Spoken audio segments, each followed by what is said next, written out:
జాలి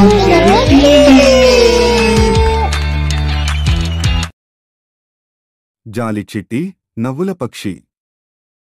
సీన్ 1. పెద్ద గూడు, చిన్న గుండె. ఒక పెద్ద చెట్టుపైన చిట్టి అనే చిన్న పక్షి ఉండేది. అది ఊసరవెల్లి రంగులు మార్చుకునే శక్తి కలిగి ఉండేది. రంగులు మార్చుకుని ఎవరికి హాని కాని మోసం కాని చేయాలని అనుకోదు మరియు ఎప్పుడూ జాలి చూపించే స్వభావం కలిగినది. కాని ఆ జాలి చూపడంలోనే హాస్యం ఎక్కువ. ఒక రోజు కోతి కింద నుండి అరిచింది. అయ్యో చిట్టి, నాకు మామిడికాయ పడలేదు, ఒక్కసారి నీ రెక్కలతో కొట్టి కాయపడే. చిట్టి జాలిపడి వెళ్ళి రెక్కలతో కొట్టింది. తన తలపైకి మామిడికాయ బలంగా పడింది.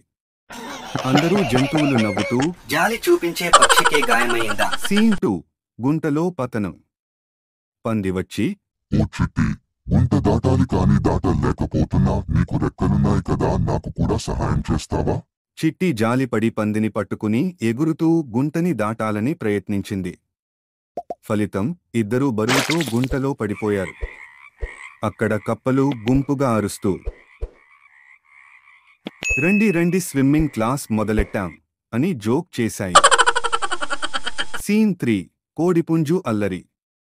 కోడిపుంజు కూరగాయల బుట్ట మోసుకెళ్లలేకపోయి చిట్టిని అడిగాడు. చిట్టి మోసేందుకు ప్రయత్నిస్తే కూరగాయలు పైనుండి ఒక్కొక్కటి పడుతూ, కుందేలుపై క్యారెట్, నక్కపై వంకాయ, కోతిపైన బీరకాయ పడింది. అడవి అంతా కూరగాయల షవర్లా నవ్వులతో నిండిపోయింది. సీన్ 4. పాఠం. చివరగా గుడ్లగూబ పెద్దగా చెప్పింది, చిట్టి, జాలి చూపించడం మంచిదే కాని జ్ఞానంతో కలిపి చూపితేనే అందరికీ మేలు, లేకపోతే నువ్వే చిక్కుల్లో పడతావు. చిట్టి నవ్వుతూ అన్నది. అంటే ఇకపై జాలి జాగ్రత్త పక్షిని అవుతాను.